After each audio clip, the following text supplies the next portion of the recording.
check out this chart here. So, you know, take this, look at this growth, right? Unbelievable. This thing's going up and up and up. Is this a good investment? No. You don't think that's a good investment? Okay, front row says not a good investment, and survey says it is not a good investment. This is Lehman Brothers. If you actually look at the date here, it is 2008. So what happened then? September 15, 2008, the largest bankruptcy in US history, Lehman Brothers. So this is a $600 billion balance sheet basically gone. So what else happened in October of 2008? Well, the Federal Reserve basically went through a really interesting thing, and as you can see, we're still living in it today. If you look at the beautiful balance sheet that they had up until that date, everything was going so well, and now the economy is in a different state. The government's in a different state. Downstream of $12.3 trillion of money printing, $10 trillion in negative yielding bonds, as well as 654 interest rate cuts. So we're in a new world, right? And this new world is the world of Satoshi Nakamoto, Bitcoin, right? So cryptocurrency has changed, and the open source peer-to-peer money white paper that Satoshi released, he released it on October 31st, the next month after the collapse of Lehman. So Bitcoin is here, and Bitcoin is here to stay. It is a tremendous backplane to a very large phenomenon that is the entire cryptocurrency, or what I like to call the open source money movement. So the open source money movement is here, and it's quite exciting to see what is happening. So one thing that I wanted to share with you is a little bit of animation related to the phenomenon called ICO. So if you look at the animation that you're seeing on the screen here, you're actually seeing a few ICOs that are already happening in early August. That's the Ethereum ICO, $19 million raised in ICO, and we're already starting to head into 2015. It's color-coded, so you can see that the first ICOs were in Europe, for the most part, including the Ethereum blockchain. And now you're seeing the growth of additional ICOs. That's actually the first North American ICO just popped into view on this chart. So, you know, this whole chart actually leads to, that's the DAO, fairly large ICO, 168 million, and the fork of Ethereum into Ethereum Classic happened at that time. So now we're starting to cook because we're starting to get into 2017. And 2017 is really when things start to pick up. So we're right now at about $500 million in total ICO. Now we're at $1 billion. Okay, now we're at $2 billion. Now we're at $3 billion. Now we're at 4.5. Now we're at 5 billion. Now we're north of 6 billion. This is where we're at today. Right, so the ICO phenomenon is quite real, and what we have now is we have over 4,000 crypto assets that are regularly exchanged across a variety of exchanges. So here's the exciting thing about what's happening is this is also a giant developer talent grab.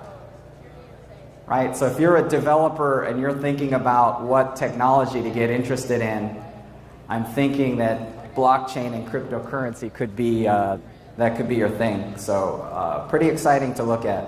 So what are the implications of this? So to me, I like to look at it this way, is I like to think that at the moment ICO is a pillow fight, and it's a pillow fight because nobody's getting materially harmed.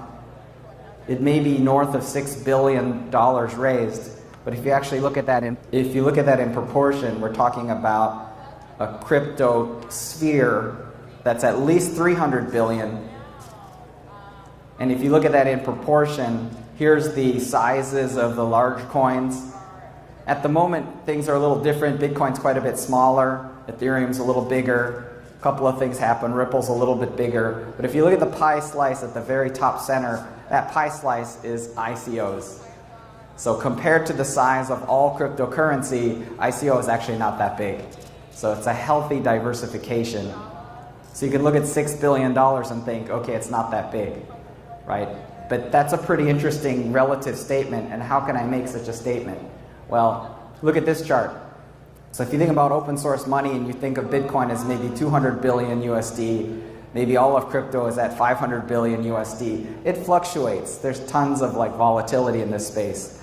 But it's my thesis that this is all about open source money.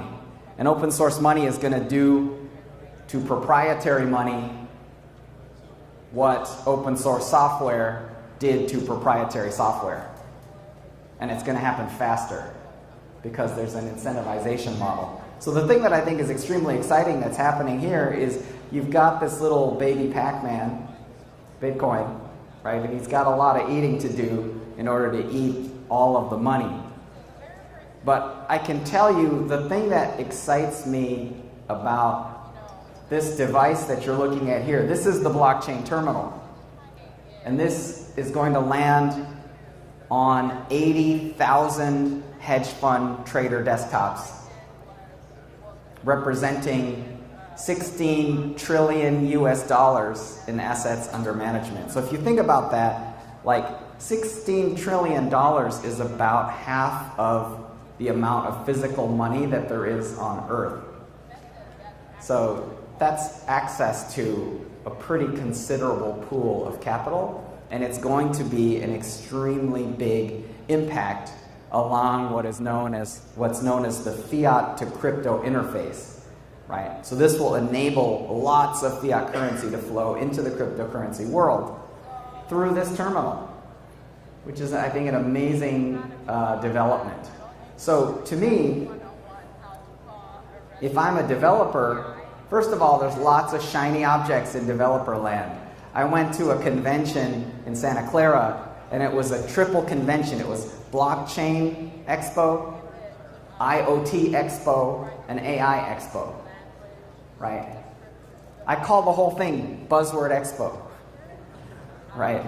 So the thing that I think is silly is that people are conflating these technology trends, and they're really not understanding that what's happening with decentralized open source money is something that is orders of magnitude more important. And what we're seeing here is, you've seen transmission control protocol, internet protocol, file transfer protocol. We're moving towards money transfer protocol. That is, Bitcoin is a money transfer protocol. You're talking about the emergence of an entire internet of value.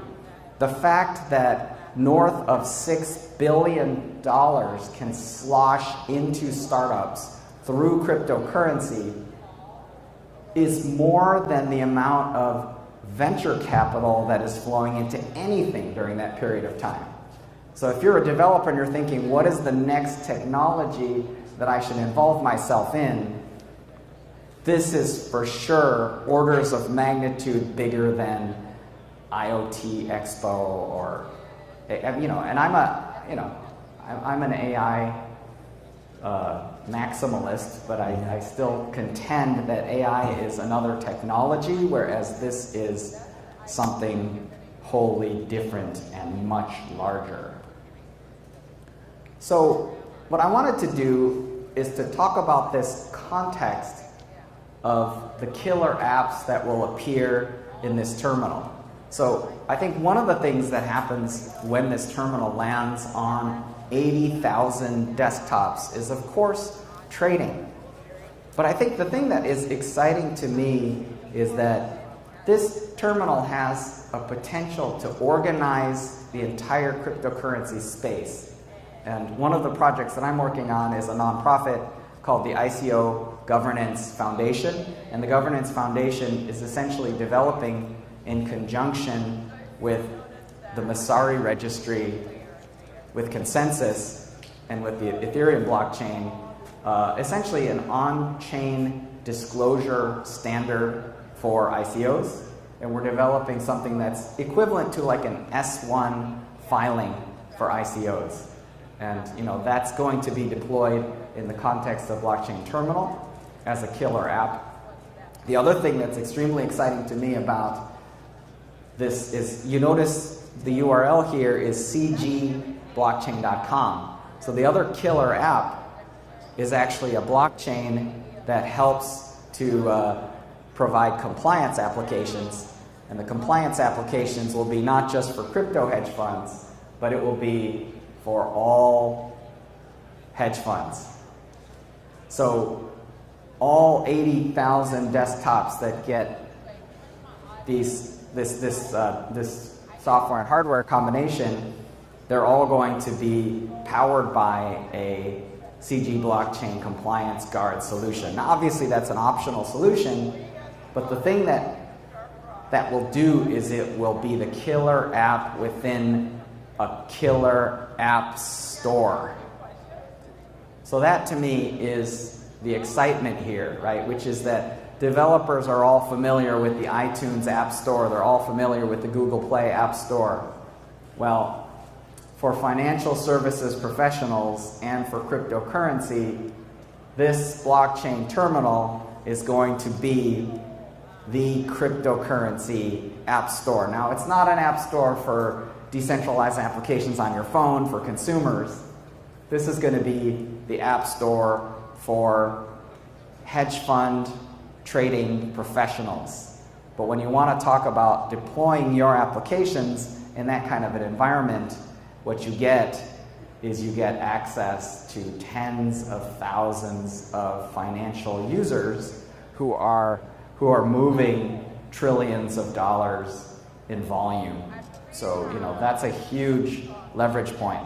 So what we're announcing today is our roadmap as well as our token sale. So we're currently doing a private token sale on behalf of this application. So if you're looking for an exciting place to develop applications, we have a robust API that allows your applications to appear in this CG Terminal App Store. So that's really the core of what we're announcing today.